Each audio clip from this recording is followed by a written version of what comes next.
Hello, everyone, and thank you for joining me for another restful episode of true, scary stories to help you fall asleep.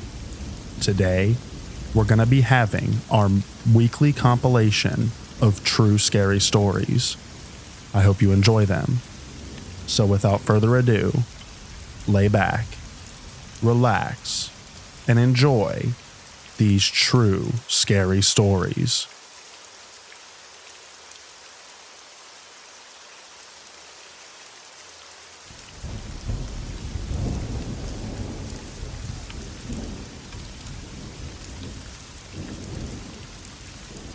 Have y'all ever worked third shift at a nursing facility and have spooky stories? One of my residents passed away suddenly earlier today, and now it's 3 a.m. I keep seeing people that aren't there in the corner of my eye, or feel someone standing too close to me, and no one's there. It's kind of freaking me out. This happens pretty often at 3 a.m. for me, but something feels weird and creepy.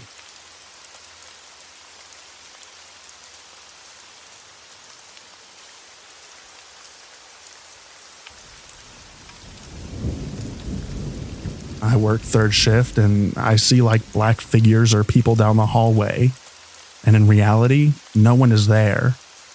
Also, the alarms to the doors randomly go off as well, and no one is around.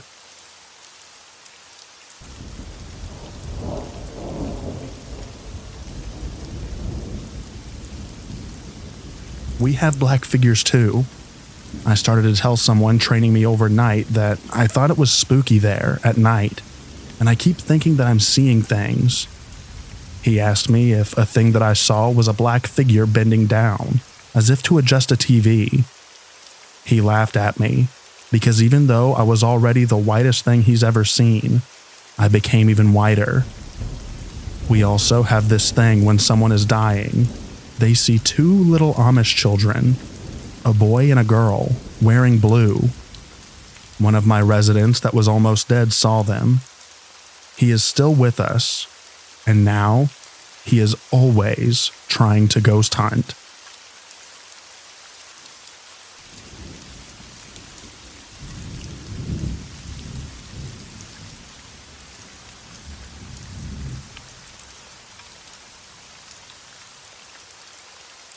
I often saw shadow figures, as well as alarms or call lights going off that make no sense. I had a call light go off in a room that was no longer in existence. It was made into a storage/utility closet room. There wasn't even a way to push a call button in that room. It was a conundrum. Even maintenance couldn't figure it out. The call light stayed on for a couple of weeks and then burnt out. One hall we had barely any residents, and the ones that were on that hall were bedbound. The door alarms kept going off, despite no one trying to escape. It happened so often that our RN sat down there with paperwork one night, and it didn't happen at all. Literally the next night, with the same nurse, it went off 3 times that night. The RN was really irritated. But the creepiest thing that I witnessed was seeing my own reflection wink at me. I hadn't winked. I jumped out of my skin and was truly spooked. I had just finished a 1 assist to the bathroom and helped them back to bed and went to clean up the bathroom/grab the garbage. And when I glanced at myself, it happened. I remember another aide telling me to just ignore paranormal stuff when it happens, or it gets worse. So I just remember calmly gathering my stuff and leaving. I didn't even tell my coworkers that night. It was too fresh. I still have a hard time with mirrors, unless it is my full attention to look at myself in the mirror. I very obviously avert my gaze.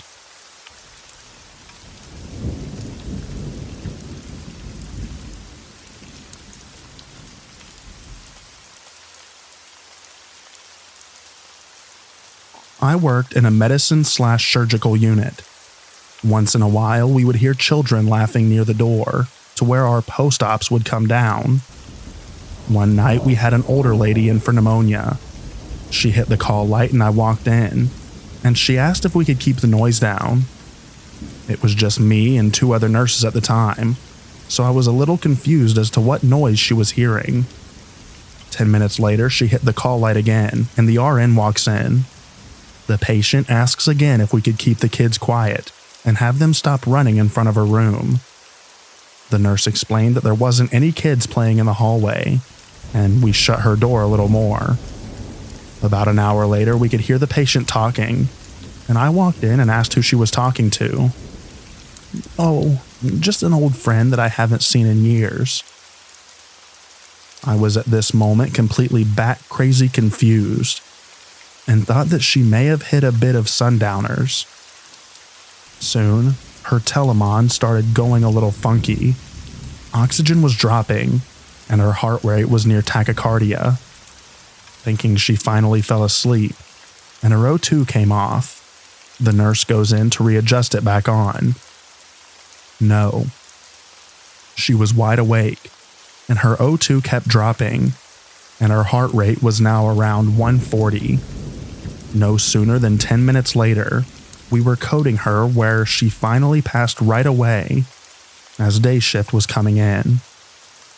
This was my 3rd year as a CNA. I have 10 years now, and anytime I hear a patient talking about noisy kids, it makes me a bit nervous.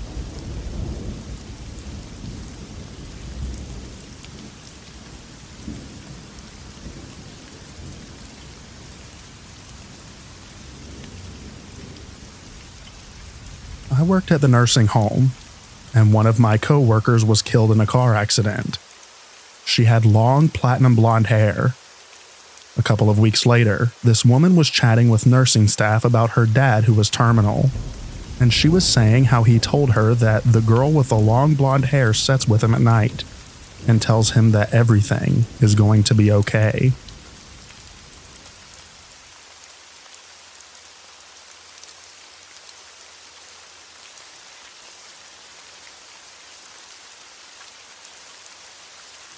I worked at an assisted living facility some years ago, and we had a resident who had passed in this one room just that week, and the family moved all their stuff out.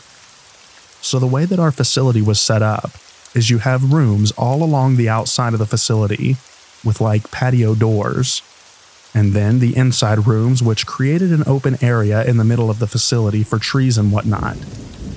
So one night it's windy, and the patio door for this room keeps going off. So our medical aide tells me and the other aide to go check it out and make sure that the door is locked.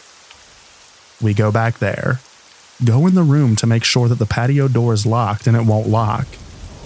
The other aide is pushing the door closed, and I'm trying to lock the latch, when all of a sudden we hear this scream from inside the room. The moment we heard that scream, the latch locked. The aide and I looked at each other with wide eyes and bolted out of the room. We checked the rooms surrounding this room to make sure that it wasn't another resident and everyone was asleep. I get goosebumps every time I tell this story.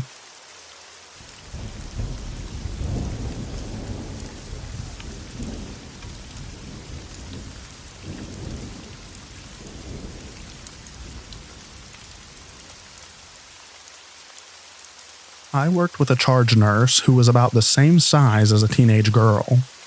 She was friends with a few of my coworkers, some more close than others. Her husband was a total butthole. They had 3 kids, and he often made them kneel in front of him while he held a gun to their head. Just being a total jerk. When she turned him in, he walked through her restraining order and shot her in front of their kids and killed her. Then he turned the gun on himself, again in front of the kids. I got a call that night about it. I had to work the next day, so under a dark cloud. We mourned her and our loss. I had a patient that day who was very demented. I was in this room, and he kept telling me about this little girl sitting on the end of his bed.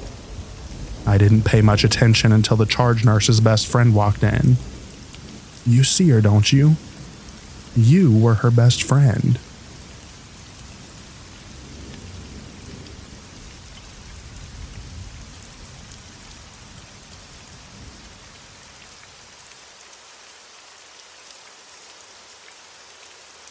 It was the first dead body that I saw in terms of a resident. He had died during the evening shift, and they were putting his body in the bag and onto the stretcher when I arrived. It was really sad, because he shared a room with his wife who could not believe that he had passed away. They were both over 100 years old. I was fairly new at the time, and I was told that this couple was notorious for abusing their call button. It seemed like they were always competing 24 hours a day on who could press the button more. Anyway, everything settled down once he was gone. Suddenly, at around midnight, the red call light went off in their room, which means a bathroom call light. We thought that his wife had just gone there by herself, because she didn't want to wait for us. I went there with someone else, and noticed that the bathroom was empty. We peeked, and literally heard the wife snoring. We rationalized this by saying that she had gone back to bed quickly and fell asleep even quicker. About 5 minutes later, the regular call light for their room goes off. Again, I take another CNA with me. When we get there, we immediately checked on the wife, and to our surprise, her call button was off and she was still asleep. Nervously, we peeked over to her husband's side, and his call light had been pressed. We couldn't make sense of this, since his call light was coiled and placed on the side table, so there was no slack or anything like that. Still creeps me out to this day.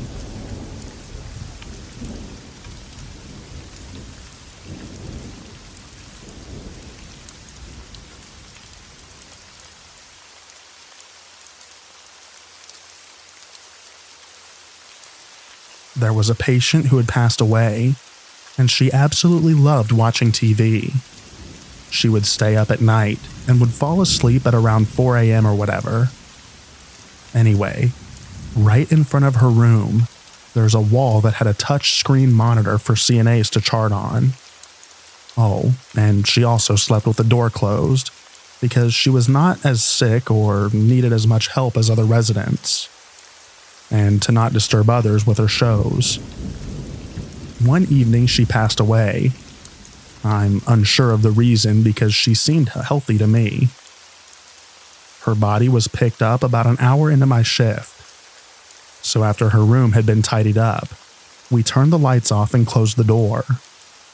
Someone was charting on the monitor in front of her room, and I was by the nurse's station doing some paperwork. Suddenly, we heard a really, really loud TV. I went to my coworker, and we both realized that it was coming from her room. We were both like, "No way, dude." We both entered the room, and sure enough, her TV was on at the highest volume setting. We stopped charting in that area after that.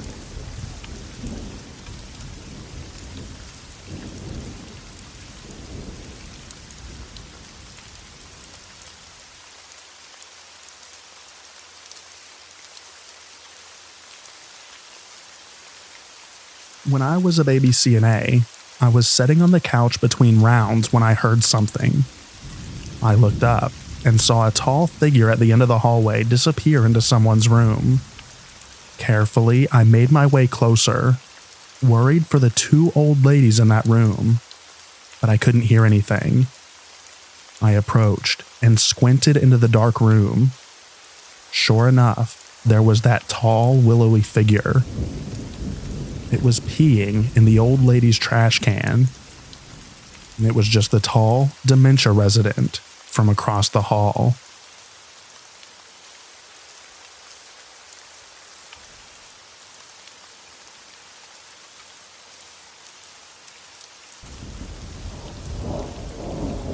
I worked in this nursing home, and I was changing a resident on my 5 a.m. round. Someone knocked lightly on the door and said my name. So I said patient care, but come in, because I thought it was the nurse. No one came in. So I opened the door and no one was there. I looked down the hall and no one was around. I went and finished up with my patient, who asked me what they wanted. I said that no one was there. They looked at me confused. I then went and found the nurse and the other CNA, who both denied looking for me. This was not the first weird thing, but it was the most direct thing that I had a witness for. I, all the time, saw shadow people, or heard whispers, on my hall though.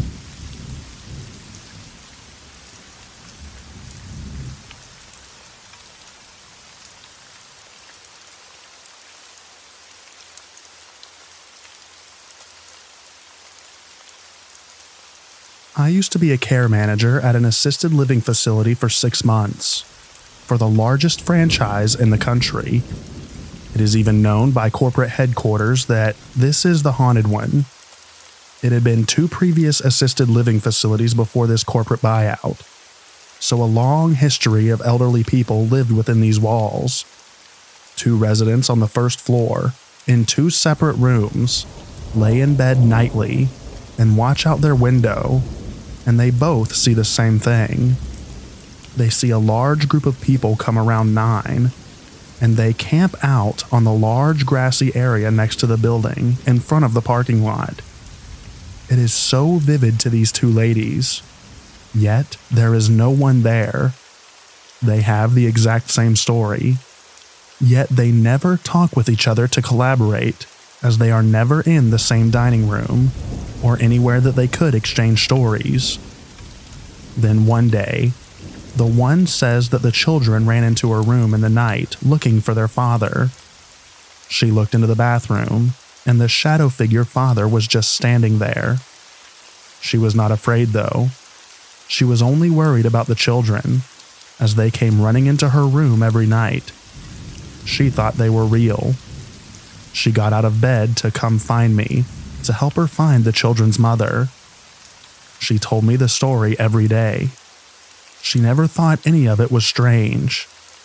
There was a camping party outside her window every night, and that was not even strange to her as it was there every night. I go into the other resident's room in a different wing, with a window overlooking a different parking lot grassy area. And she is in bed, watching out her window, seeing children and many people outside. It is dark out, so the figures are black to her. There are no callers. There is no one there. These 2 residents have all their faculties and are on the resident advisory board. To them, all these figures are real people. To us care managers, they're seeing ghosts. Another situation is that for 3 days, one resident had about 2 million black flies flying around her room, buzzing around her head. She was moved to another room until the flies were exterminated. We never found out the cause of them or where they came from. She stayed away from that room. The wellness director locked the door, and it became a storeroom.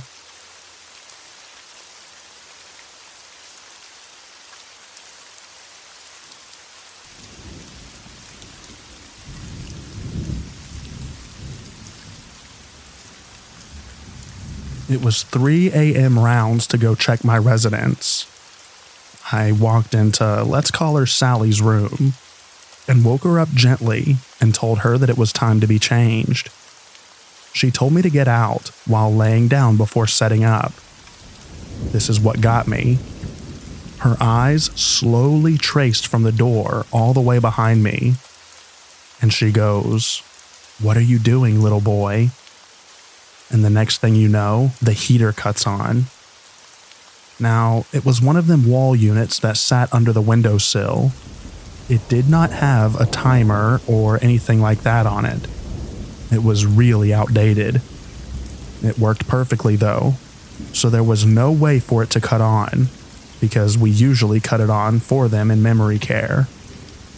I had to go get another staff member because I was shook. I told my coworker and she goes, "Oh, everyone sees the little boy." What? I have more too, but this one was less frightening to type at almost 10 p.m. at night.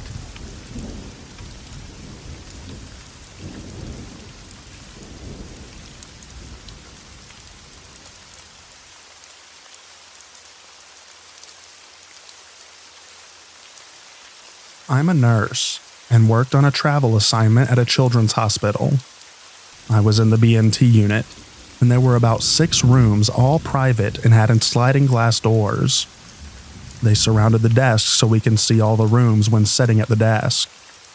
One room was directly in front of the station, and we would keep the doors open when empty. We tried not to place anyone there because every kid would wake up screaming about the old man in the room. It apparently used to be a nursing home. Occasionally you'd look in and see the rocking chair moving on its own. The monitors would occasionally turn on in the room. Another night, I was in one room at around 2 o'clock in the morning, charting my antibiotic that I had hung. The room was completely black except for the light from my computer screen. All of a sudden, an empty string came flying past my shoulder from behind me and hit the wall. My patient was asleep to the left of me. I ran out and refused to go back into that room without someone else with me.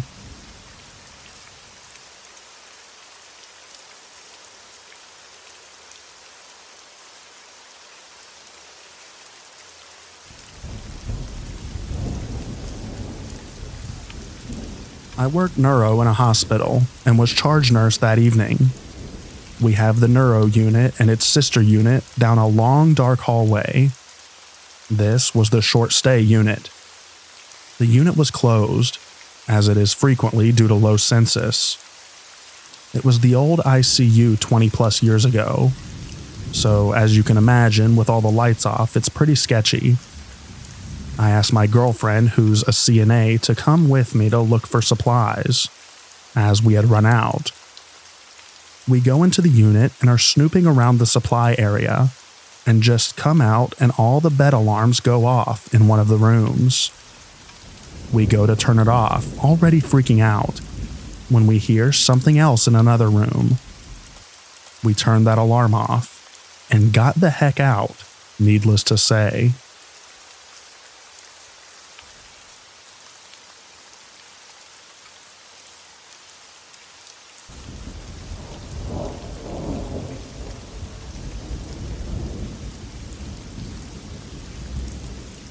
I was an MHT for crisis intervention and worked pool, so I was often put on third shift.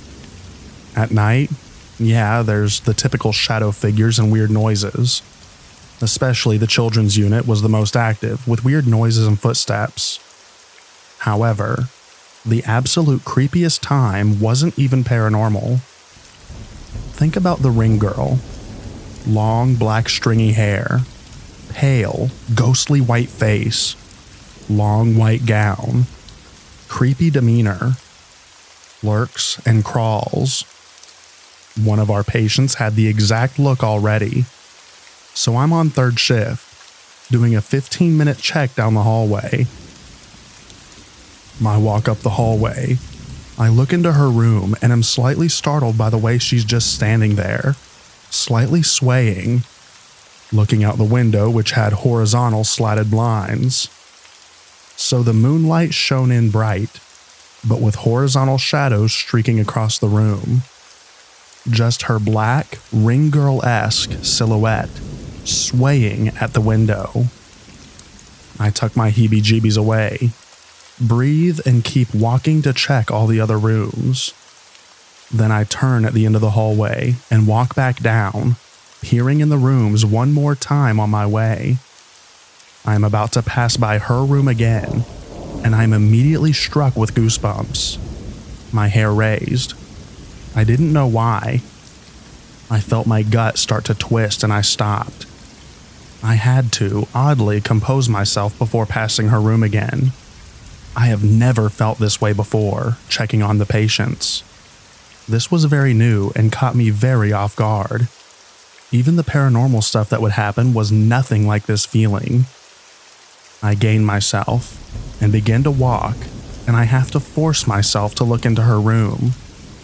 And wouldn't you know that she moved away from swaying in the window. She was no longer at the window, and when I looked in, it made me gasp and jump. Never have I ever had this reaction. I was actually terrified. When I looked into her room the second time, she was on the floor, twisted like the ring girl crawls, her face up, facing the door and smiling this incredibly creepy demonic smile. I ran back to the desk. I ran back and I just breathed. It was the only time that I had called a coworker to come give me a short break to compose myself. While I don't consider this paranormal, I often wondered if I was looking at someone who was actually possessed. That is the one that sits with me the most.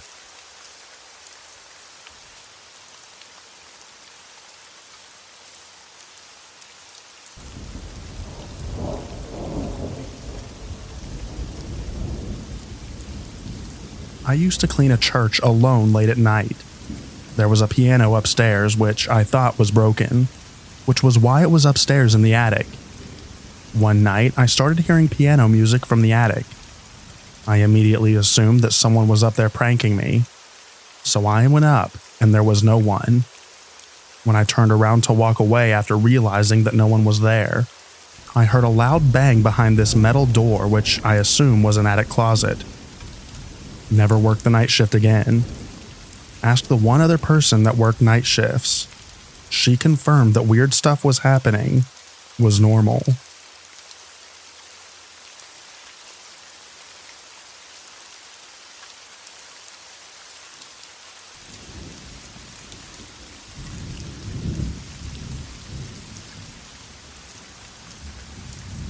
I was working at a middle school as a night shift custodian. I cleaned a long U-shaped wing full of classrooms every weeknight. I'd already locked up one set of doors to the wing and was about to lock the ones at the other end of the U. I made the full lap around the wing, and I'd been cleaning there all night alone, and came to the end of the hallway where the doors to the rest of the school were. When I shut the lights off, the dark silhouette of what looked like a child ran from across the end of the hallway from left to right. There were doors down there, but I'd just locked them all up and no one was around. I was so creeped out. I locked the doors connecting the wing to the rest of the school and ran to my car. I always felt like I was seeing things out of the corner of my eye working there at night. But that was the most visible for sure thing that I saw at that place.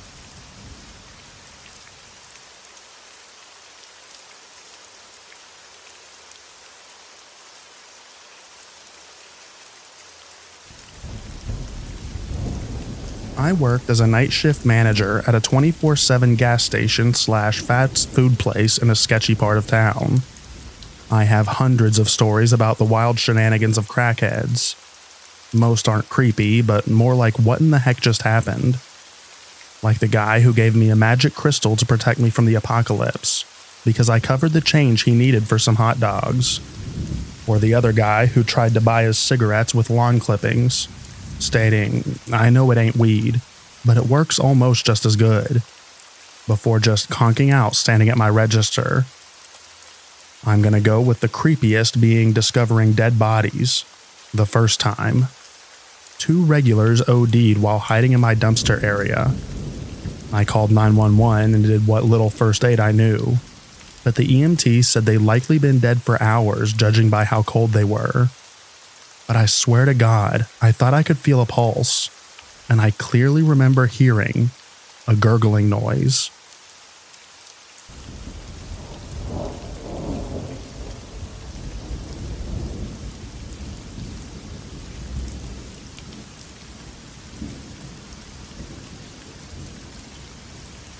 I used to work at a bowling alley. I had finished closing, and I had just turned off all the lights and was about to leave. Suddenly, one of the lanes turns on. The only way they turn on is a switch in the back. So I turned on the lane lights and started walking back to turn it off, and was just about to go behind the lanes past the curtain when it shut off again. We didn't have cameras there, but I really wish we did, because my boss did not believe me.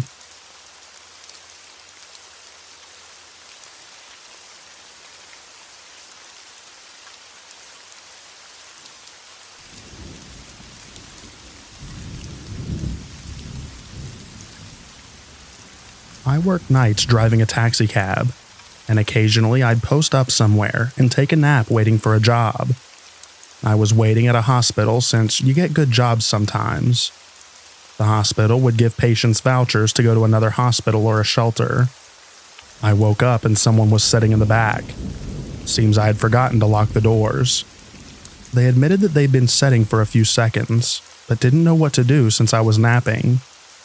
We had a laugh and made $75 off of that ride. Better believe that I started locking my doors after that, though.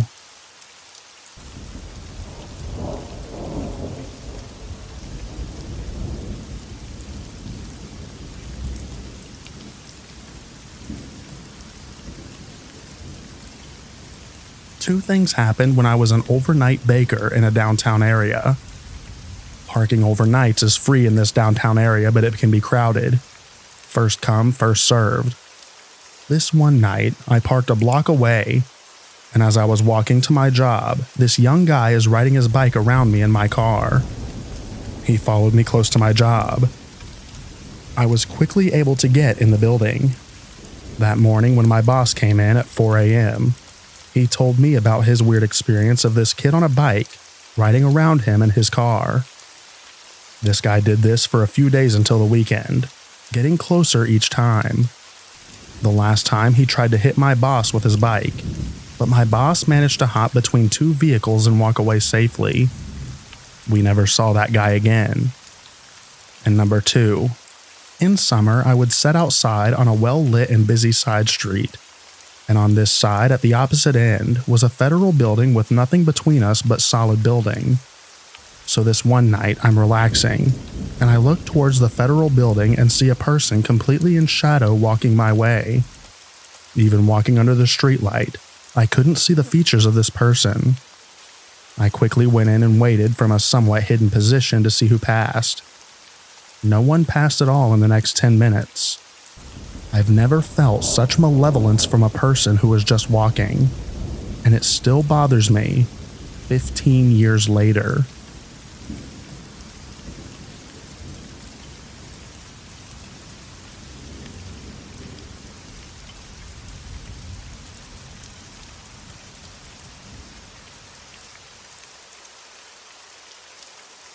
I work in a prison. When I was new, I was working overtime one night in a housing unit that has seen a lot of death. It was well after midnight, and all of the offenders were supposed to be in their cells. Since this was a medium security prison, the offenders still had access to leave their cell to use the communal bathroom at night. Well, I was going in for the 2 a.m. count. I watched an offender walk down the stairs from the second level and into the bathroom. I stood at the entrance to the bathroom and yelled in to ask him what cell they were in, so I could add an extra body to that cell for my count. But I got no answer. I then walked into the bathroom and searched everywhere, but found absolutely nobody. I told one of my coworkers about what had happened, and the first thing they asked me was he tall and skinny with long dreads? And yes, he was. When I answered yes, I was told, "That's Mr. Bones. He unalived himself a few years ago, but he still hangs around." I still get goosebumps thinking about it.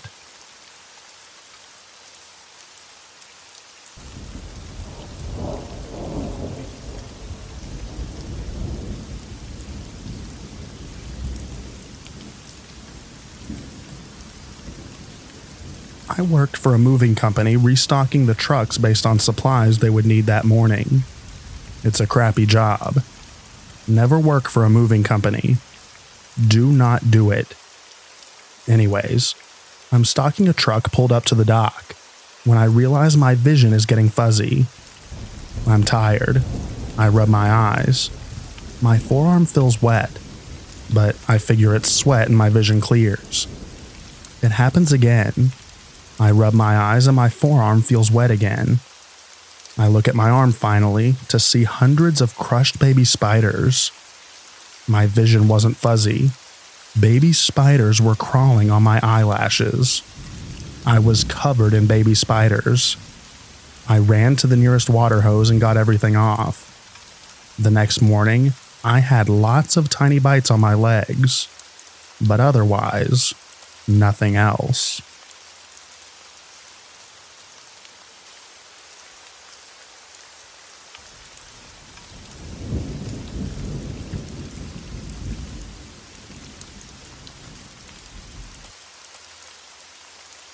Back when I was an HCA, I was doing my hourly breathing rounds, just poking my head into the doorways, sometimes turning on the nightlight to make sure.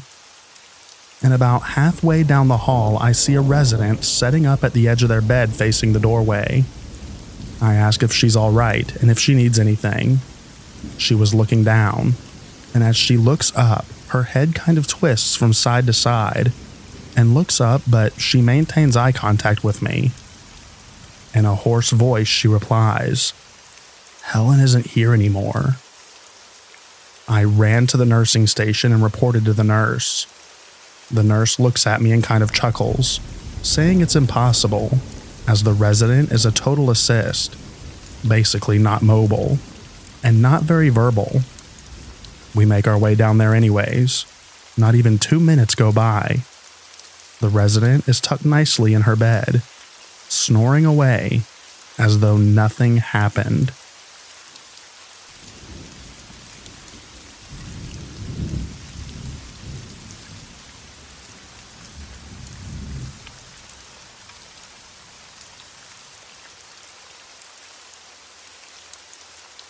Night shift on an ambulance is always weird, but the one that spooked me was Thanksgiving of 2016. I got called out for a self-unaliving. Guy found out he had cancer the day before and didn't want to be a burden to his family. Not uncommon. We run the call, do what we do, and head back to the station. As I'm pulling into the spot, the electronics in the cab go crazy. Radio starts changing stations. Dash lights dim off and on. Cab lights flicker. Me and my partner freaked out, and as we bailed out at the breakneck speed, the truck shut off.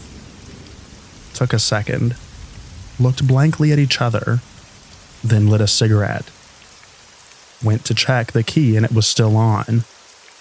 I shut it off and cranked it back up. Never had any other problems the rest of the shift.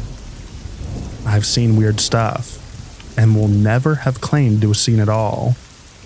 But I firmly believe that we brought something with us from that scene.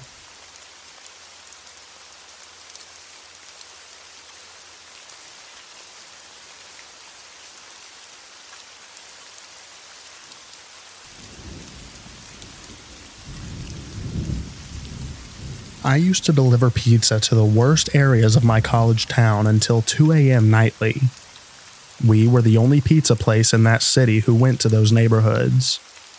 The amount of violence that I saw was shocking.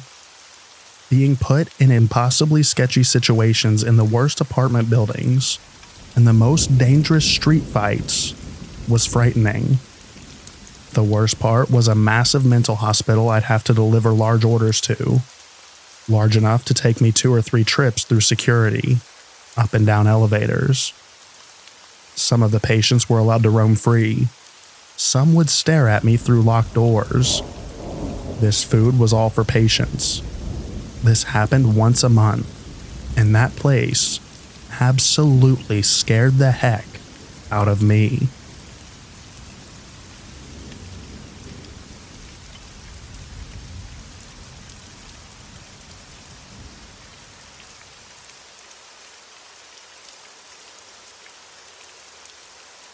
Not I, but a friend of mine, worked at a water treatment plant on graveyard shift.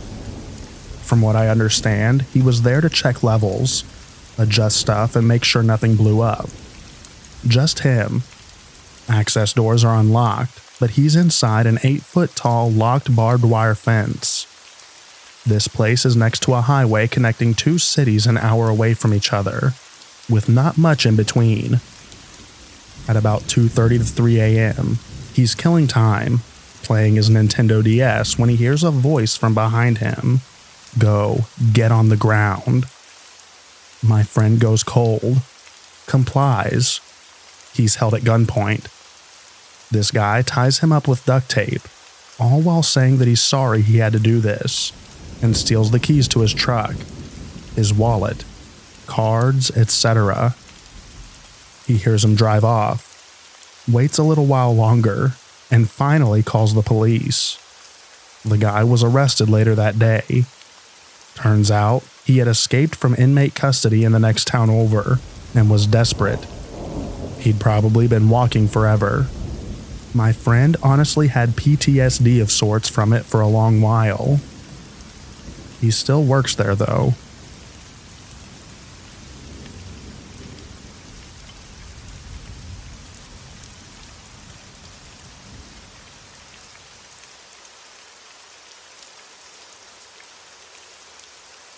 I was working as campus security, and I had to close down the main law school building. The building was downtown in a major city, and was old enough that the tunnels underneath it were used in the Underground Railroad. Think dirt floors and wooden crossbeams, kind of like you would imagine a mine. There was work going on in the tunnels. Not sure what it was, but I think that they were reinforcing the supports. Anyways, as part of my routine, I had to go around and check to make sure that the building was vacant. I climb down the ladder into the tunnels. All the contractor lights are off. I say, "Hello, is anyone there?" and shine my flashlight around in silence for a moment. Then I hear what sounds like a radio tune from the 1920s coming from the tunnel. I immediately climb the ladder and padlock the trapdoor, arm the motion sensors, and leave.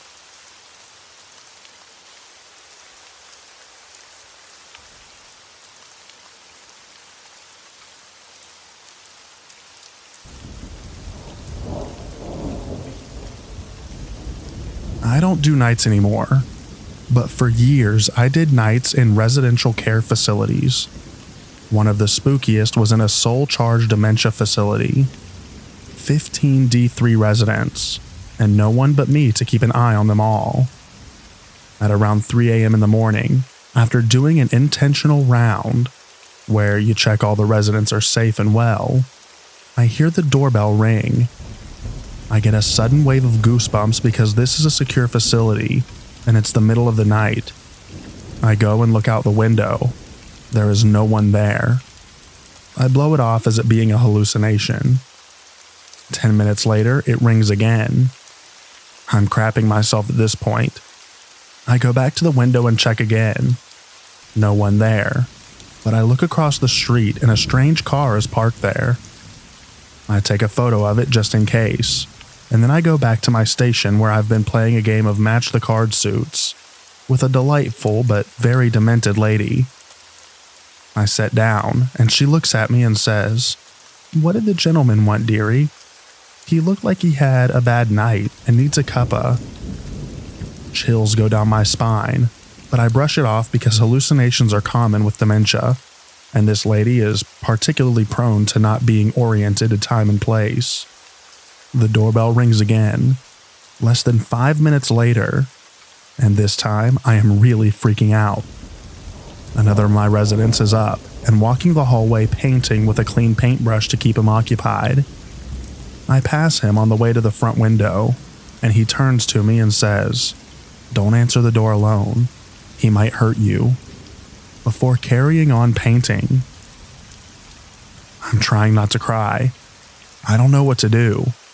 I'm a single 23-year-old female in charge of 15 people with varying stages of dementia, and the doorbell keeps ringing in the middle of the night.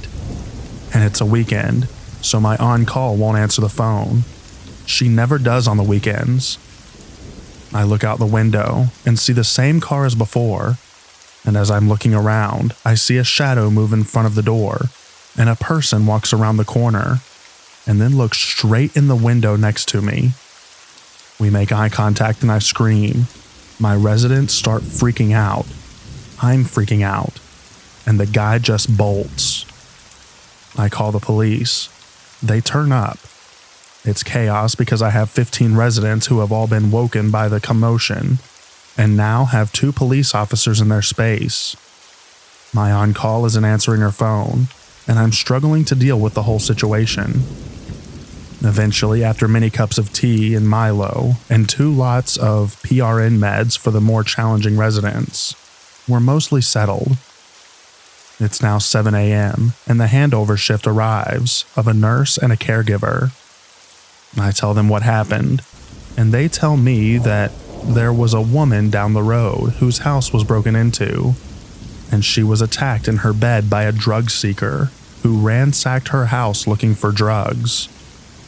I have an internal meltdown because we have drugs in the cupboard in the bedroom. Good drugs too. Morphine, methadone, fentanyl, etc. I can't help but wonder if he was intentionally looking for us and just took the next best option. For reference, the facility was an old converted boarding house in a gentrified area, so lots of old doctors' houses in the area. Easy to mistake the home that I worked at for a regular house. I left that job not long after because they refused to hire a second person to work the nights, despite it being understaffed according to best practice guidelines. I hadn't thought of this in maybe 5 years, but just writing it is giving me the creeps.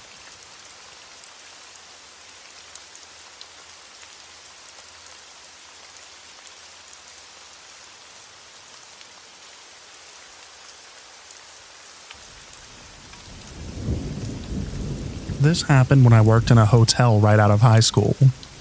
I did overnight in the laundry room, but I would help the front desk run invoices to the rooms sometimes. I was on the 3rd floor at like 2 a.m. I think, when I bent down to slide the invoice under the door, and a pin blew past my face and hit the door.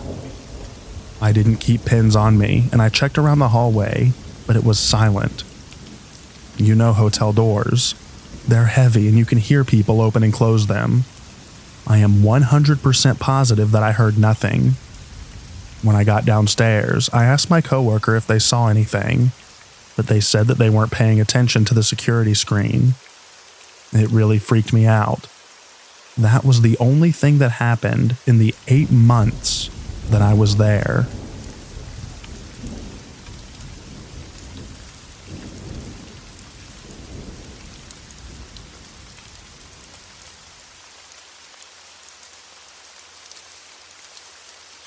I used to be an executive director of a family science museum. We once hosted a human cadaver type exhibit, similar to Body Worlds. 3 times during the exhibit run, in the middle of the night, the alarm company calls me to say motion sensors are going off in that exhibit hall, but no exterior window or door sensors are tripped. 3 times I had to get out of bed, drive to the museum, and walk the exhibit floor amongst the posted cadavers and specimens with a flashlight to confirm that all was well. And I never found anything amiss.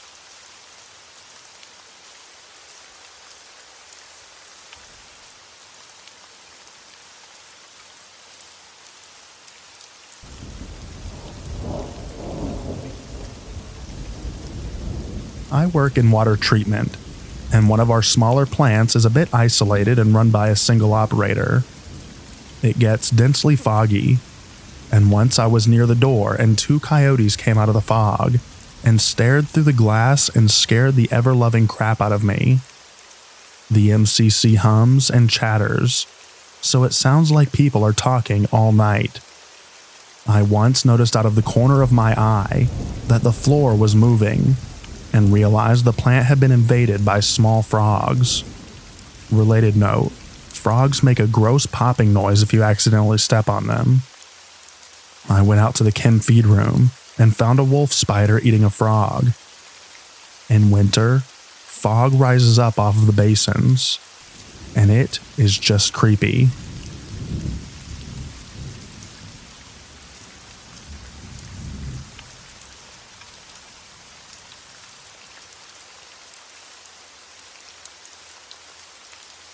I worked the overnight shift at a drug rehab program.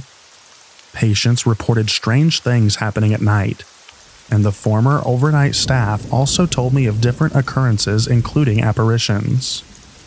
Anyways, there was a particular room where a client experienced sleep paralysis regularly.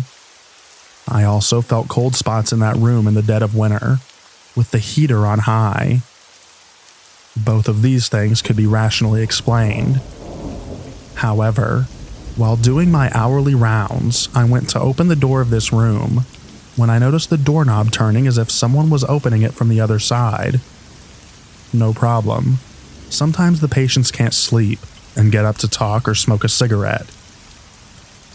Well, I step aside to let this person through the door, and the door opens. There is no one there. The way the room was set up, it would be impossible for someone to open the door and crawl back in bed without me noticing. Suffice it to say, I was a complete believer after this happened.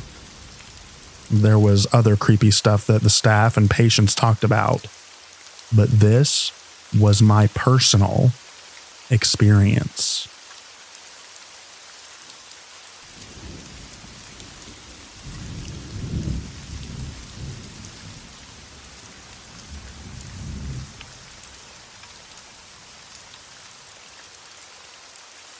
I was locking up a big warehouse that I worked at one night. I turned all the lights off as I went through each section, so it was pitch black behind me. I was getting a really creepy feeling that I was being watched, like the hair on my arms was standing up. I finished up and was going out the last door to the outside, and looked back one more time because I felt so uneasy. Sure enough, I saw a shadow peek out at me behind a wall. I called the cops. They went in the building and ended up shooting the trespassers. It was two 14-year-old kids that had snuck in before I finished locking up. One of them died. Also, to answer some of the questions that I see in the comments, the cop went looking for them in the dark. Being 14-year-old dumb kids, they started throwing stuff at him. One thing they threw was a coffee cup that smashed against the wall behind him. The cop's story was that he thought that he was being shot at, so he started blasting. He got the one kid right in the heart, and it killed him instantly. His friend that was standing right next to him didn't get a scratch. When it all calmed down, I had to go in, and I saw the kid lying there. I had to go through a bunch of court and police depositions. Turns out the cop was a rookie and was on the job for less than 6 months. I don't know if the family received any money or if the cop got reprimanded or fired. But I had to go to therapy for a while after that.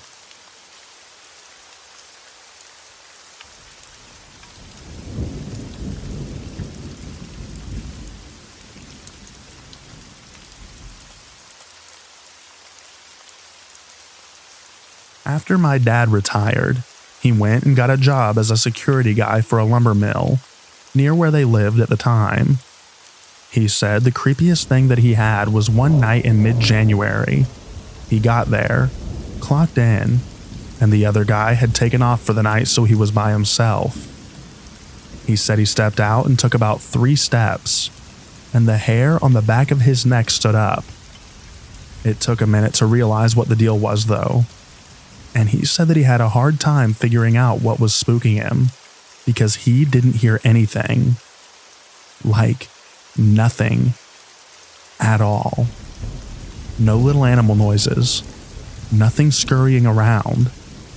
Just dead quiet. Dad's been around settings like that a lot over the years, so he instinctively took a step backwards towards the door, which was a good thing.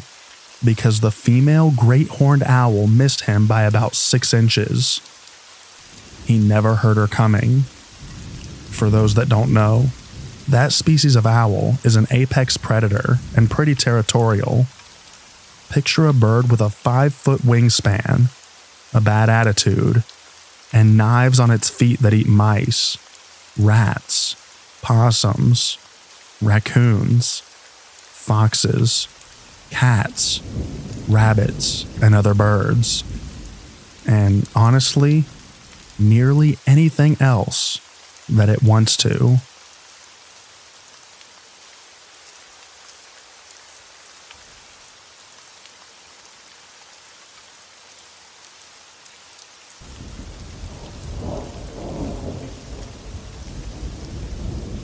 When I was a little kid, maybe 5 or 6 years old, we had this neighbor like a grandma to me. I'd go over and have snacks, and she had a Mr. Potato Head that I played with that was her now adult son's toy. Weird core memories. He came home in his 20s from the army, I think. I don't remember much about him, but he asked about taking my older brothers camping, but my mom said no. She had a weird feeling about him. Side note, we lived out in the country, not even a town, just a place. There were no locked doors. Everyone trusted each other. My mom saw him at our little store with bee stings all over and was concerned. He said he got them at the creek. She thought that was weird because that's just not a thing where we went all the time. But okay. A little while later, not quite sure how long, the news said that there was a murder of some campers out past where we lived. They had no leads. People were shocked. This doesn't happen here. My mom remembered her weird feeling and the bee stings that didn't make sense. She called the police to say, hey, probably nothing, but here's what I got. I remember detectives coming to our house to talk to her. They had some other evidence that matched, but not enough to link him to the murder. A couple with their child. It's unsolved to this day, though the detective said that he knew that it was him. A few years later, the guy went to prison for an abduction/attempted murder of a woman who ran out of gas and he offered her a ride. She lived, thank God.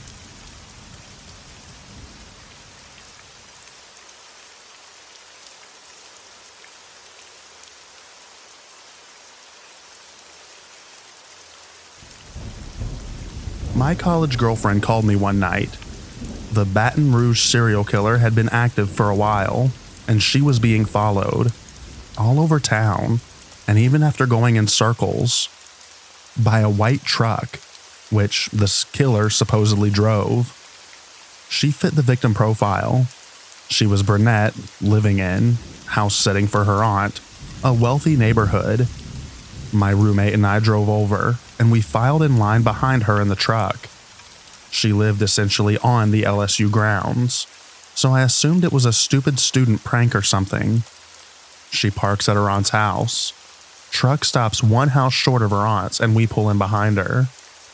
I explain that I'm going to go defuse the situation. Walk over to the truck. The FBI says the killer is a white guy. This man is African American. Explain that no one is upset, but he's freaking out my girlfriend. He needs to leave. He looks side-eyed at me and drives off. I see the guy again a few months later, on the cover of the Baton Rouge paper. He's been arrested. He was the killer.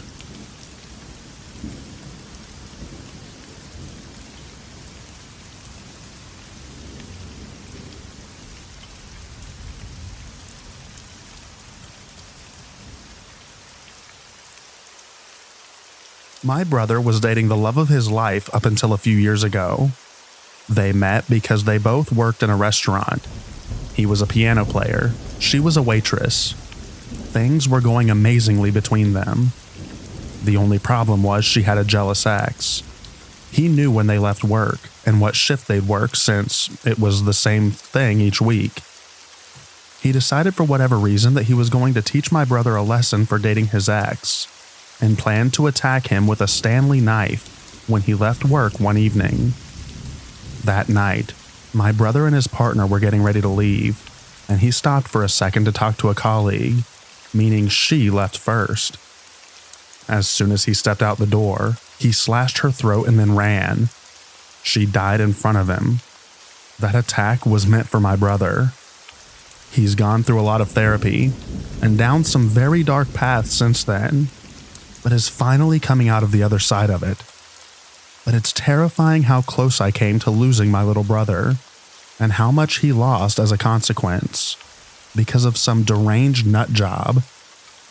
If I could get my hands on that guy, I'd get locked up myself. But he's in prison for a long time, and so far, he's staying there.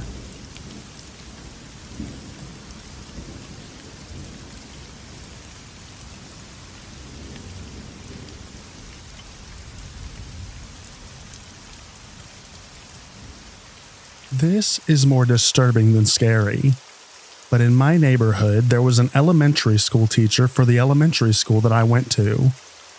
Apparently one day he became very angry, very early in the morning, and he chased his wife out onto the lawn, executed her with a shotgun, then shot himself. All while I assume kids were headed to school.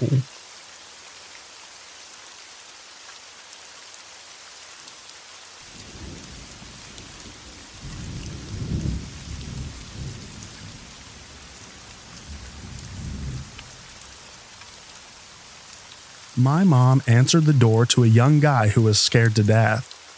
He was crying and couldn't contain himself and asked to use a phone. Cops were called, and this is where we find out what had happened. He apparently was taken hostage and tied up in his basement, and one of his parents was murdered beside of him. He got away when they left and ran to the first house with the lights on.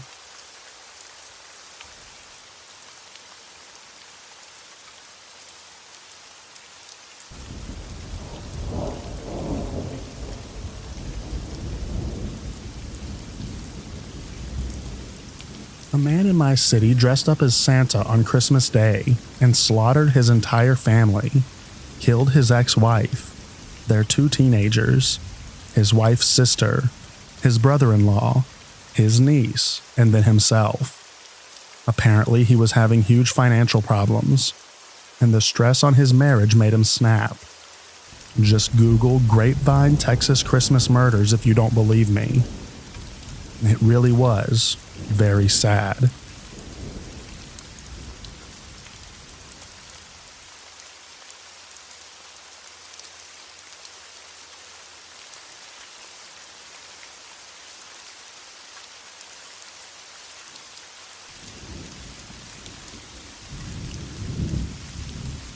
There was a homeless couple staying in the woods. Out of nowhere, this guy showed up and started attacking them with an axe. They tried fleeing, but he caught and killed the boyfriend. The girlfriend made it to a nearby Walmart parking lot to call for help. As she called 911, she saw the killer walk out of the woods with the bloody axe. He just stood there at the edge of the clearing staring at her, before returning to the woods. Thankfully, they caught him. But honestly, could you imagine if they didn't?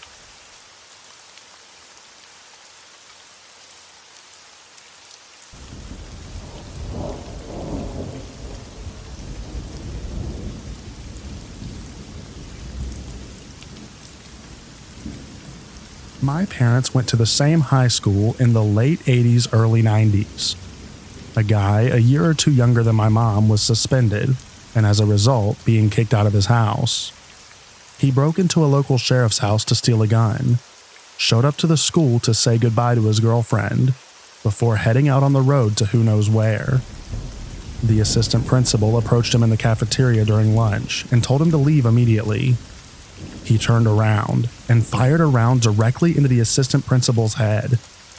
My dad was skipping school that day, but my mom and aunt were there when it happened. The whole cafeteria froze for a second. Then the kids started firing at students and all hell broke loose. In the end, he injured 3 students and surrendered quietly when the police arrived. My mom acts like the shooting never happened, and my aunt doesn't like to talk about it.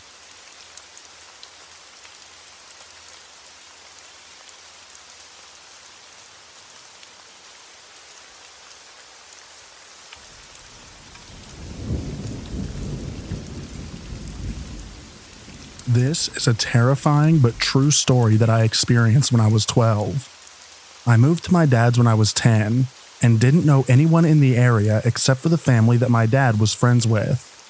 It was a single mom with 3 kids. Luckily, there was a girl a couple of years older than me, 12 at the time, and we got to know each other a little over a couple of years. We weren't close, but ended up having the same friends. One night, my friend Rob was hanging out with her and her younger brother. They happened to be in the house alone because my friend's mom was at work, which is where this gets terrifying and sad. Her mother has been helping this one lady through her work and got to know her fairly well. She found out her sister was in a mental institution and was let out recently. The night Rob is hanging out with my friend, they get a knock on the door. My friend thought it was just their mom. She knocks a certain way when coming in and answered it without thinking.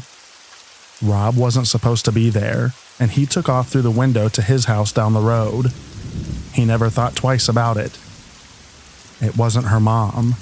It was the sister of the lady her mom was helping, and she figured out through talking to her where her family lived and her mom's working schedule. She came in, and this is where I don't know the details, and to be honest, I'm glad I don't. My friend's younger brother got away to the neighbors to call the police. The lady brutally murdered my friend a week from Christmas, decapitated her, and left her body naked in a bathtub. Hid her head. They had to look through the presents, and I don't know where they found it, but they did. I wasn't allowed to go to her funeral.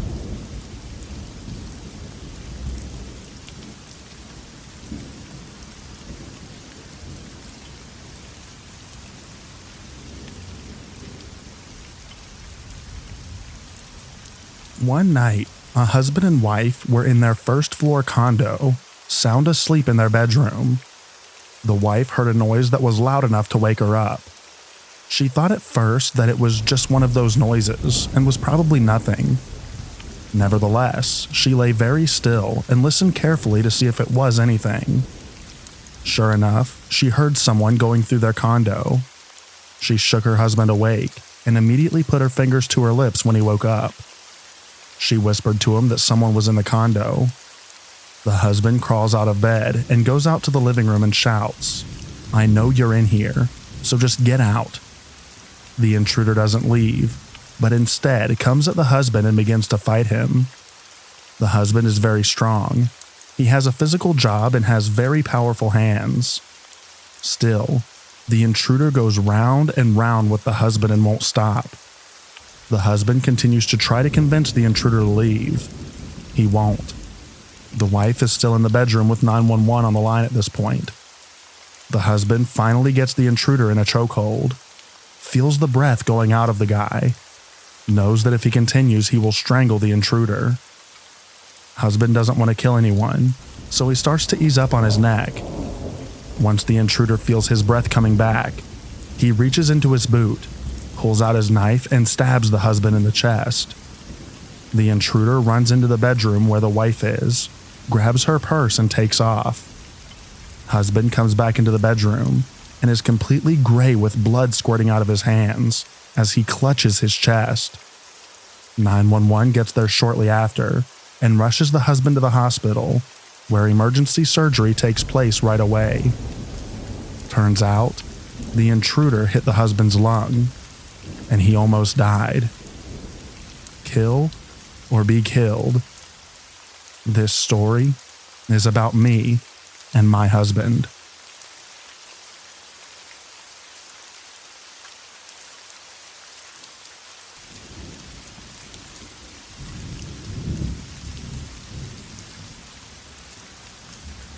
I worked as a house cleaner in Minneapolis for most of 2019. One of my clients was a mom with 2 kids.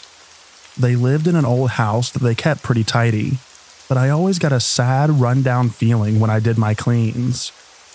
I think that it was mostly due to being an old, creaky house that I'm sure that many people had lived in over the years.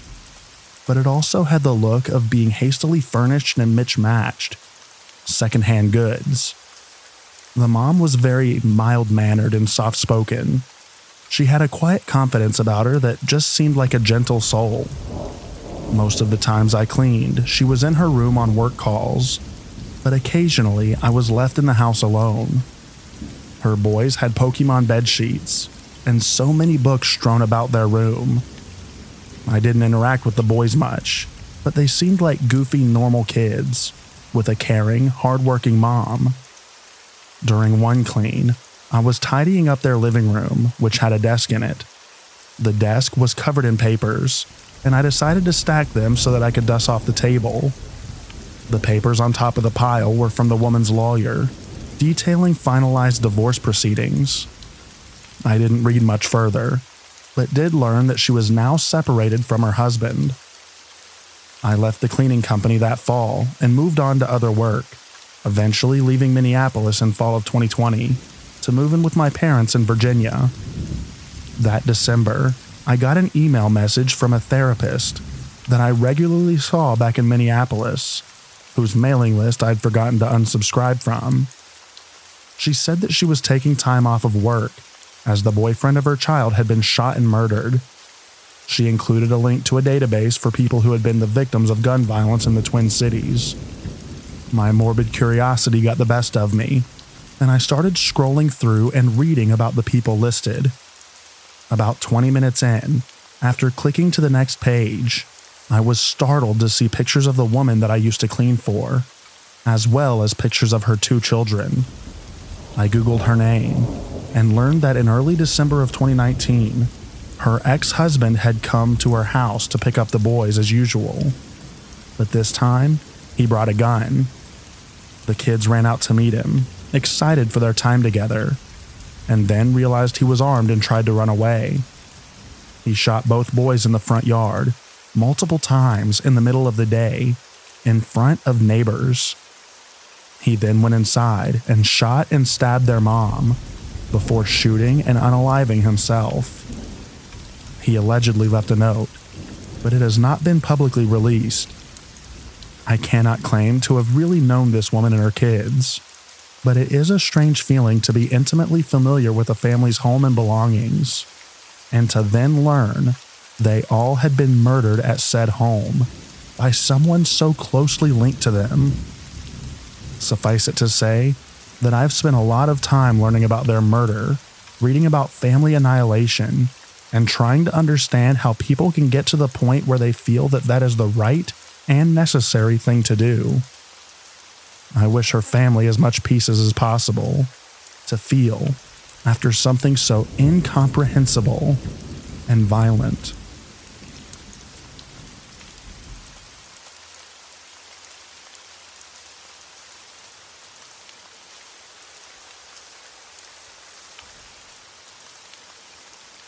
Back when I had just been enrolled into school as a kid, all the way till we were in Standard 4, our school had a music teacher who was just this wonderful lady with such a pleasant, calming, soothing demeanor and voice. She was a wonderful music teacher, and thanks to her, I had taken up a great passion in music since school. She was in her 40s, but was most probably single, we thought. It is important to mention that in my country, women are still ashamed and looked down upon if they choose to stay unmarried post their 40s. Also, for some reason, most of our teachers were married and would talk about family and would try to convince the single teachers to find someone, which is happening to me as of now as I hit my 30s. Therefore, a lot of teachers would try to set her up. So, she once said, "I'm married to my music and to God." The teachers murmured amongst themselves, but never brought up the hitching thing again, at least in front of us, the students. She had a strikingly comforting and warm smile, with a very pleasant voice and soft tone, but was a woman of few words, who mostly liked to mind her own business. She would spend the day sitting in the music room, practicing, or in between class, or at the piano in the auditorium. I did see her talk to other faculty members in a few instances, but she did not spend as much time with them as they did with one another. She rarely ever spoke, unless it was about the music classes or practices. She looked and dressed uniquely. She would wear this, a line skirt, all the way from above her waistline, always with a tucked-in full-sleeve shirt and a sleeveless overcoat. She would wear different variations of this attire every day. She also had very curly hair, cut to a bob, and wore a pair of glasses with thick black frames. There seemed to be absolutely nothing too striking or peculiar about her, just unique, since I come from a culture where most of our teachers wore traditional clothing and are pretty involved, too involved, with the students and school activities. She left the school when I was in 5th standard.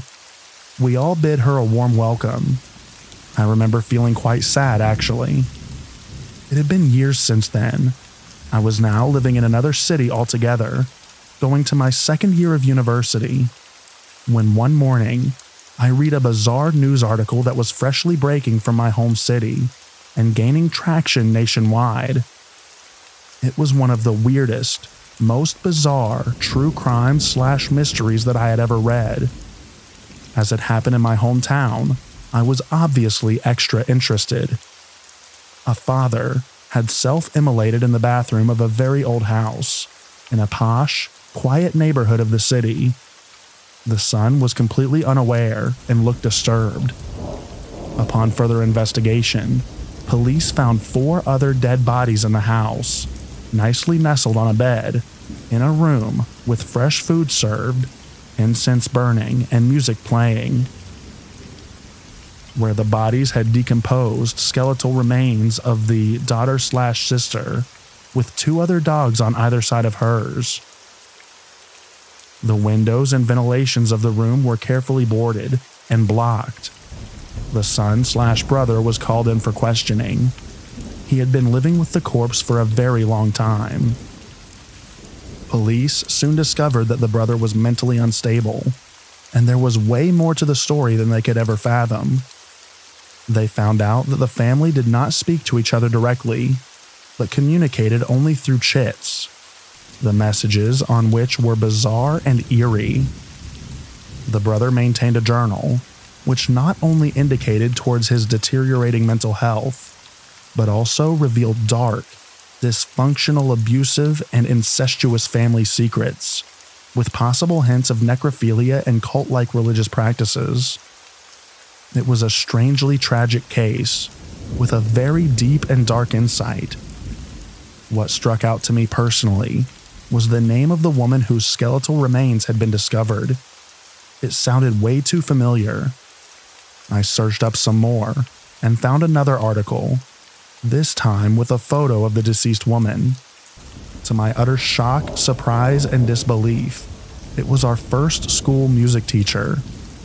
This was her dead body, the story of her residence and probably her life, which I had absolutely no idea about prior to this. Though most details of the case were never revealed, and there were all kinds of weird rumors about the case, I believe what little information was available. Mental health has its way with people. That is what makes this so sad. It was horrifying. For some reason, I felt terrible, terribly sad and depressed. She taught us such wonderful music, taught us so many wonderful songs, was such a wholesome person altogether, and this is how things ended for her? It seemed unbelievable almost. 2 years later, the brother also self-immolated. I often remember her sitting at the piano, smiling widely at my younger self, with a soft voice saying good. I just wish somebody could help her, when there was time.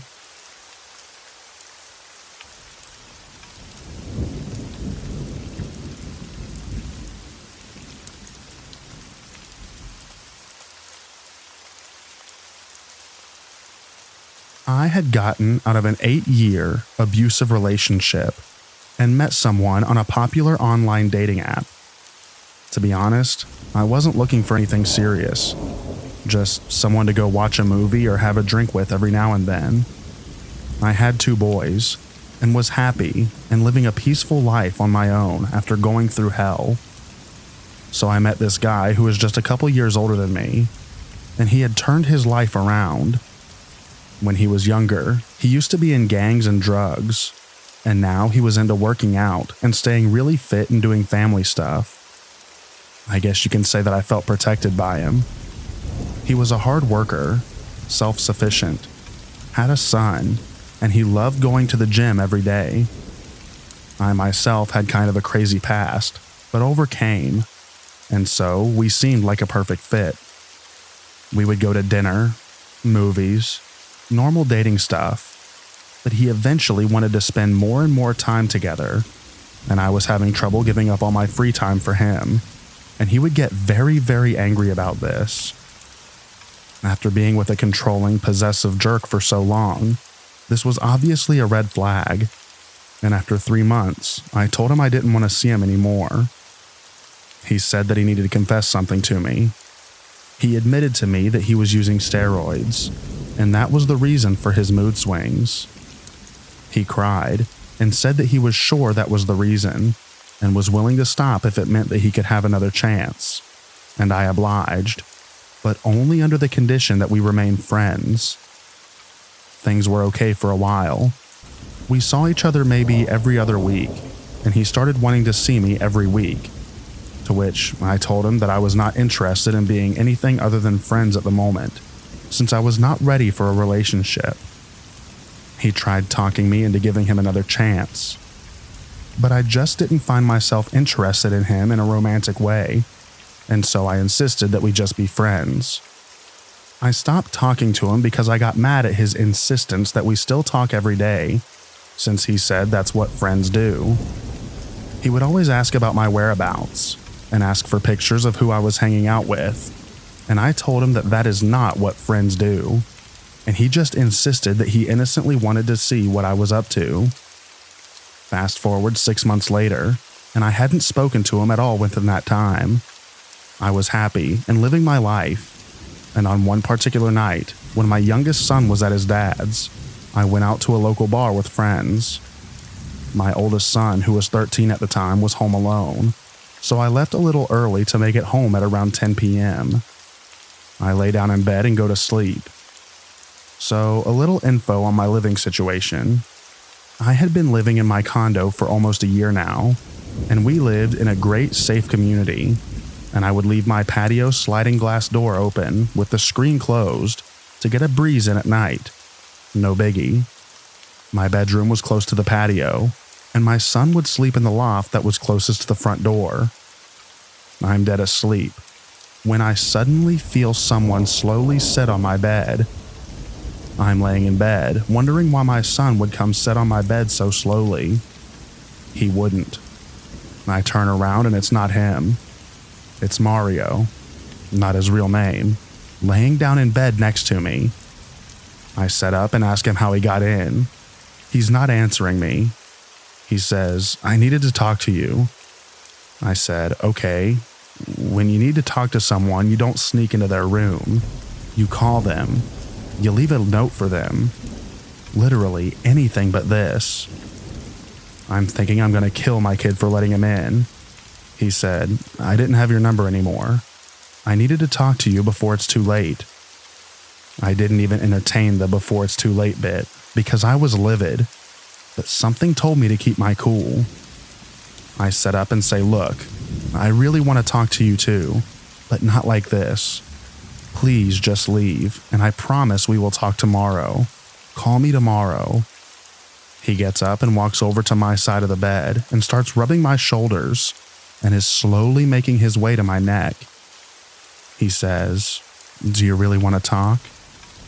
I look him in the eyes and say, "Yes, I've been wanting to talk to you, but not like this. Please call me tomorrow." He stares at me while rubbing my neck and goes down to my shoulders and lets go. Says, "Okay." This jerk proceeds to exit through my patio door and jumps my patio wall, which tells me that is exactly how he got in. I freak out, check on my kid. He had no idea what was going on, locked all my doors, and I don't sleep the rest of the night. The next day I text him and I tell him that if I ever see him near me or my complex, I will call the police and to never contact me again. If you're wondering why I didn't call the cops to begin with, I knew he had a gun. So A, I was scared of being retaliated against for being a snitch, and B, I figured if I called the cops, they would probably not do much, or just let him out, and I was afraid of what he would do after the fact. Either way, he left me alone, and I didn't hear from him for years. 4 years later, I'm looking through Facebook, and I see his face in the People You May Know section. I click on the picture and notice that it looks just like a jail picture. You know, those pictures where the guy is clearly in a jail cell. I scroll down the page, and his most recent post is him posting his address for his family members to write to. A prison address. So I Google his name, and sure enough, article after article, all with the same headline: "Man arrested on suspicion of killing girlfriend." About 2 years after him and I dated, he shot and killed the girl that he was dating.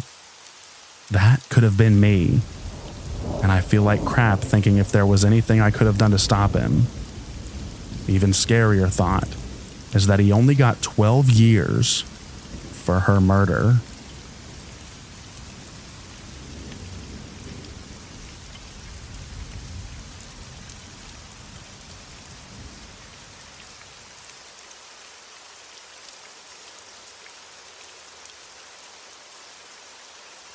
I'm not sure if I've been traumatized or if I'm just overreacting, but my mom's neighbor was murdered recently, and I'm really struggling to cope. The thing about this is I grew up in my mom's house for 18 years and moved back recently to an apartment 5 minutes away, so I'm over at her house often. I grew up with these neighbors and got somewhat strange vibes from all of them, but really liked one of them. The dad. He was always very kind and very likable. He and his wife had issues, and they had 4 kids, one of whom was mentally unstable and was living with her parents well into adulthood. I always got eerie vibes from her, but I always just chalked it up to a manageable dose of anger and severe mental illness. She had also gone through a severe trauma in her teen years that kind of explained the instability. Well, I showed up at my mom's house on a Thursday. The daughter was outside, appearing to have a full-on mental breakdown, laughing nonstop and talking to herself quickly and strangely in between laughs. It seemed like she never even paused for a breath. I was afraid, I won't lie, but I knew another neighbor had called the police, so I thought that it was going to be handled. I will never forget the look on her face, though. She had been laughing all day long for hours on end, and her face had changed a strange color of bright red and orange. At one point, she was laughing and talking to herself while looking directly at me.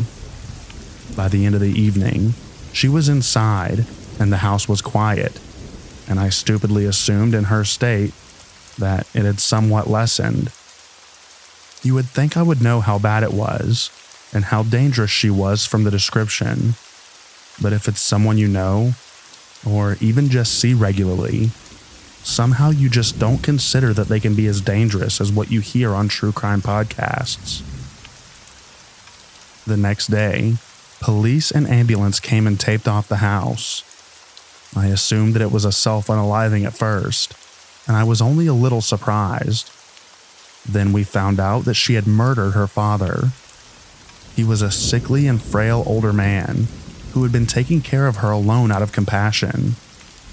The photo of her crazed mugshot with scratch marks on her face from him fighting for his life. The image of seeing the two of them together, seemingly happy and normal. The image of her red and orange face. And the idea of his horrific last moments haunt me. I can't process it. I can't find a lot of info about a neighbor being murdered. And I don't know if I'm just overreacting or if this was trauma.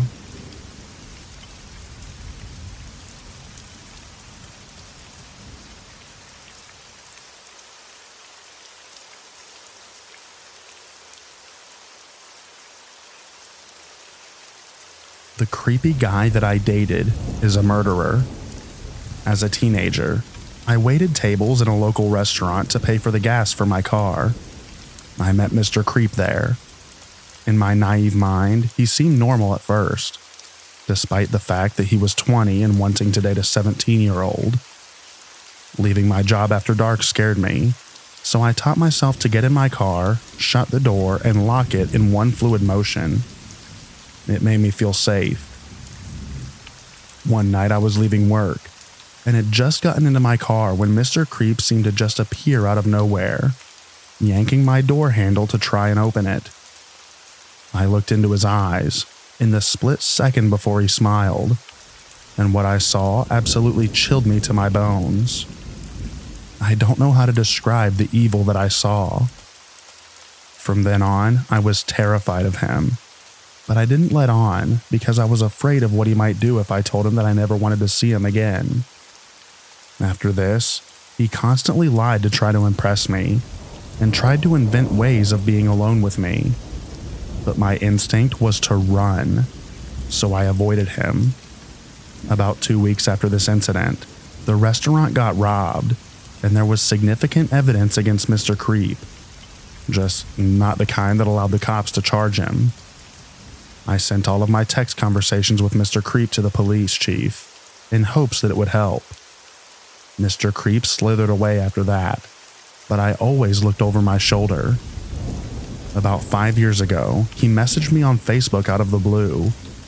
He went on about his top secret military clearance, as well as a huge acreage that he owned. It made me nervous, and I felt like he was trying to spring a trap or something. But I tried to put it out of my mind. Then today, I was looking at posts about an unsolved murder when I saw his mugshot. He is now facing murder charges, as well as 2 other violent felony charges. I am so glad to know that he's locked up, but so overwhelmed about how correct my instincts about Mr. Creep were. I feel like I escaped him, and thank you for reading.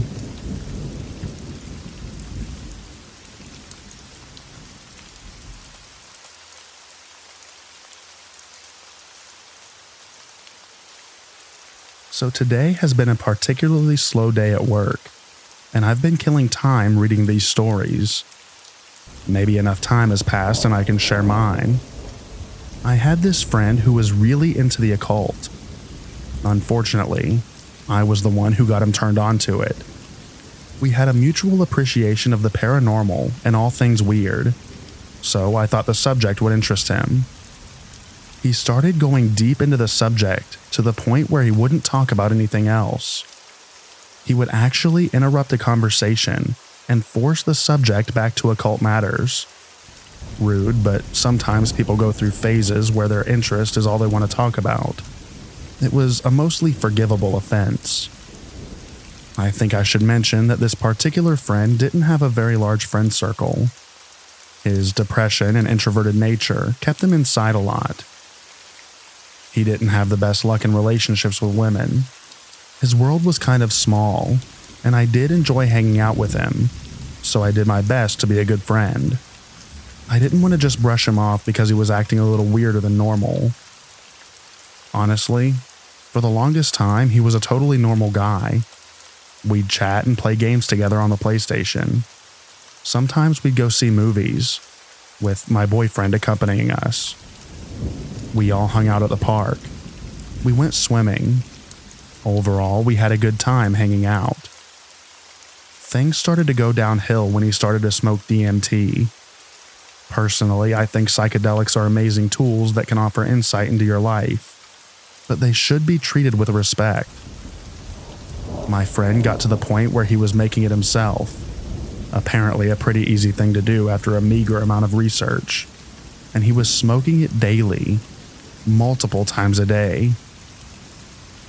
For those of you who aren't familiar with the substance, when you smoke it, you get transported to a different world, an entirely new plane of existence. Your body and yourself don't exist anymore. You're just exploring this alternate reality dreamscape. My personal experience with it led me to seeing a dragon once, in this kaleidoscope of a cornucopia. People see all kinds of different things there. Imagine what it does to a person when they're smoking it 30 plus times in a day. He started telling me things like he was the reincarnated Osiris. He said that he was seeing Egyptian hieroglyphs all over the place in waking life. Apparently, he had long hour-long conversations with entities in his bedroom, even when he wasn't smoking the DMT. Of course, I was very alarmed to hear all of this, and I told him that he needed to take a serious break. No drugs at all for a few months, so he can find solid footing in reality again. At this point, I was still hanging out with him because he obviously needed some help. And like I said before, he didn't have a lot of friends that could give him that. He was also the black sheep of the family, so I knew he wasn't getting any kind of support from them. He was really close to his sister, and I did reach out to her on Facebook to express my concerns. I pushed her to talk him into getting some psychiatric help, because he was slipping past the point of no return. I'm not really sure if she took my messages seriously, since we didn't really know each other. Plus, she is at least 6 years younger than us, and probably didn't grasp how serious the situation was becoming. In any case, I'll jump forward now to the part where things start to get really creepy. My boyfriend had made arrangements to hang out with our friend in the park. I didn't really want to go, because I felt like I needed a break from him and his nonsensical ranting. I just couldn't deal with it on that particular day. My boyfriend said he wasn't all that bad, and we went away. We get to the park, and he is his usual self, ranting about Egypt and making up gods that only he knew the truth about. He also had this large hunting knife that he kept fiddling with the whole time we were on a walk. He told us that he had been using it in ceremonial magic, and that it helped to banish negative thoughts. It made me extremely uneasy. He would do this thing where he would take the knife and make stabbing motions near his heart or head, like he was mock stabbing himself, all while holding a conversation with me or my boyfriend. I think we were both really on edge, and didn't know how or what to say to or do about it. I tried to distract him from doing it by bringing up other subjects that might interest him, but he kept going on with this ritual. Keep in mind, we were walking on a trail, so it wasn't like we could just say goodbye then and there. We had to walk back to our car and then drop him off at his car. My boyfriend had the bright idea that we should get some lunch after our walk, even though that I was doing my best to give him a look that said, "No, why do you think that I want to spend any more time with this guy?" But it must have not been very effective, or my boyfriend was ignoring it. I'm not sure. Either way, we ended up getting in the car to go get lunch. In the car, I was driving. My boyfriend was in the passenger seat, and our weirdo friend was in the back. As we're heading through a busy part of town, where all the shopping and restaurants are, I hear the distinctive sound of a belt buckle coming undone. Then I hear the worst sound imaginable.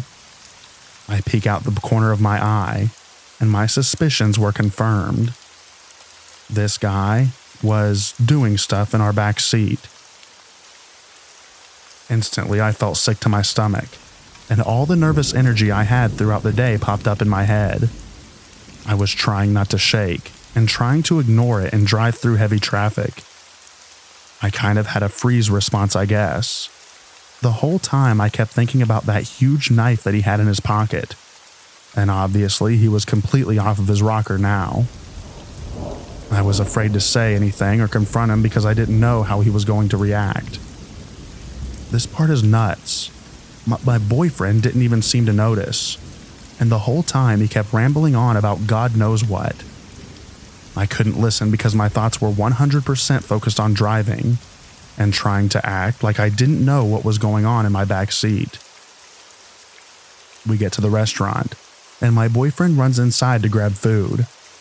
I'm left alone in the car with our friend, and I try to act like I'm browsing on my phone, when really, I'm watching and listening as hard as I can. We don't talk.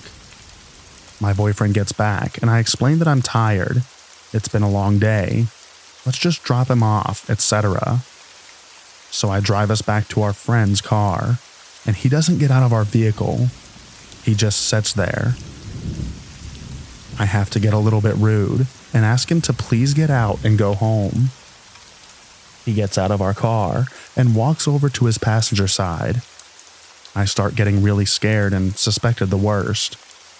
He pulled out a gun of some kind that he had on the seat, and he just walks over to our car with it. I don't know why I did this, but I was so angry that I just got out of my car and walked right up to him. I was maybe 3 feet away and I could see that it was a loaded 9mm. I kept asking him over and over, "What are you doing?" Because apparently that's all my brain could think to do. I told him to get in his car and go home. He never said anything during this whole time, just kind of cried and had this wild look in his eye. For whatever reason, he got back into his car and drove off. I told my boyfriend obviously we are never hanging out with him again, and that I didn't even want him to talk to him anymore. No contact. Nada. A few months pass and he occasionally messages me through the PlayStation or texts my phone. He says a lot of random stuff and I just ignore it. It turns out he moved down to Tennessee near Nashville. I don't know why. He had a roommate, and I think their girlfriend lived there. I'm not really sure about the situation. I think maybe he's turning his life around and getting a fresh start down there. I think it's best to cut all contact and let him regroup. I'm not interested in any kind of friendship with him, and I know that he needed help beyond what I could offer. Again, I reached out to his sister to let her know that he had a gun. She managed to get it from him somehow, but it did little good in the end. I get a call at around 11 p.m. one night that wakes me up. It's a man claiming that he's a detective down in Gallatin, Tennessee, and my heart skips a beat. I start sweating and immediately ask what happened. Apparently, my former friend stabbed someone to death on Halloween Day. I don't know all the details, and the articles about it are kind of sparse. The whole thing is really surreal, and I'm just left feeling like I'm lucky that I didn't get shot last summer. This whole thing turned out way longer than I meant it to be, but that's the story. I'm still feeling creeped out by the whole ordeal, and I'm kind of feeling sick after writing all of this.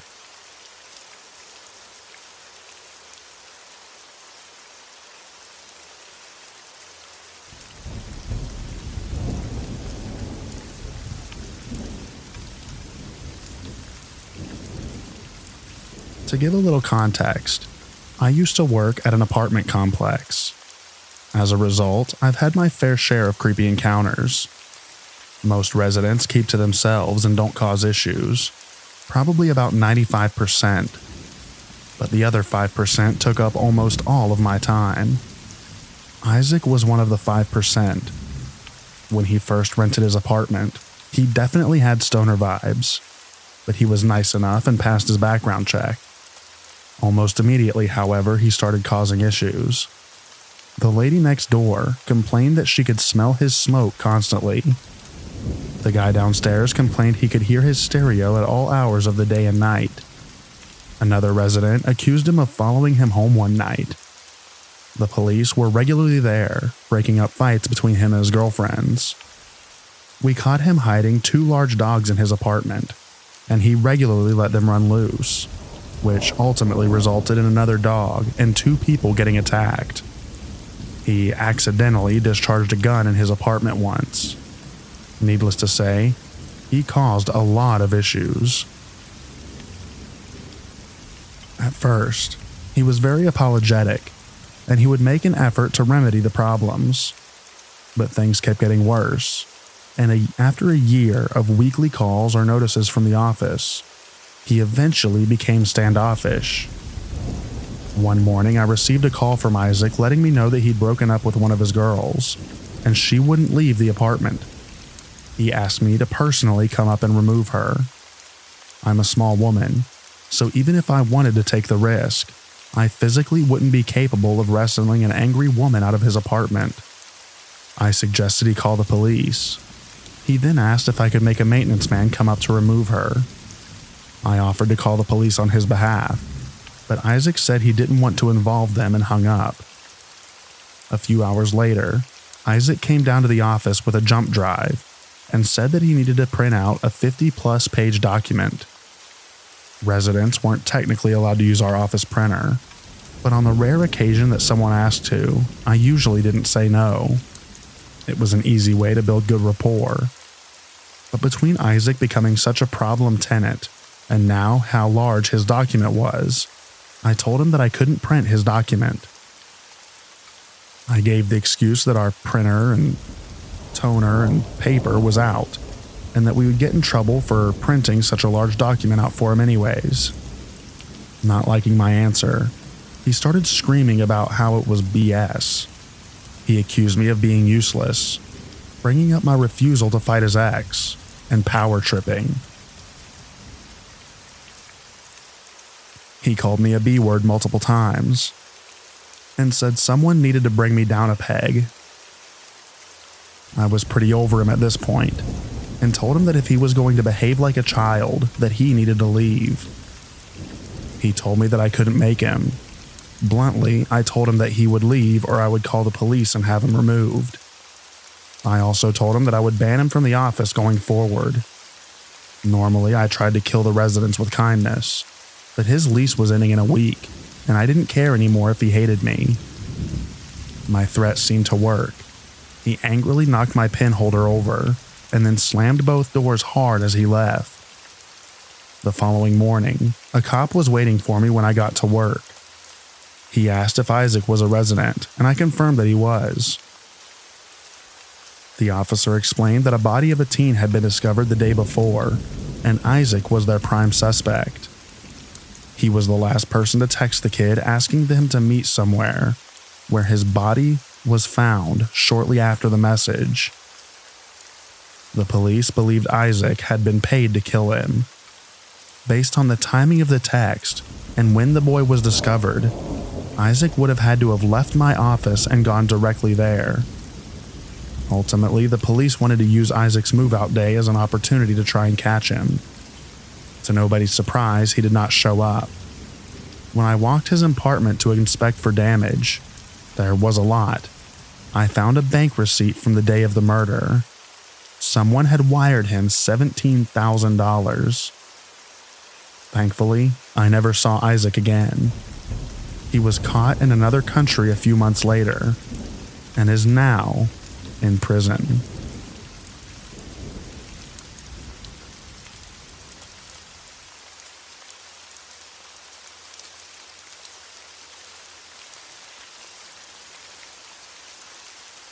Thank you so much for listening to all of the stories in this video. I hope you enjoyed them. I also hope that you enjoy the extra rain at the end. Get a good night's sleep, everyone, and I'll read to you in the next video. Bye-bye now.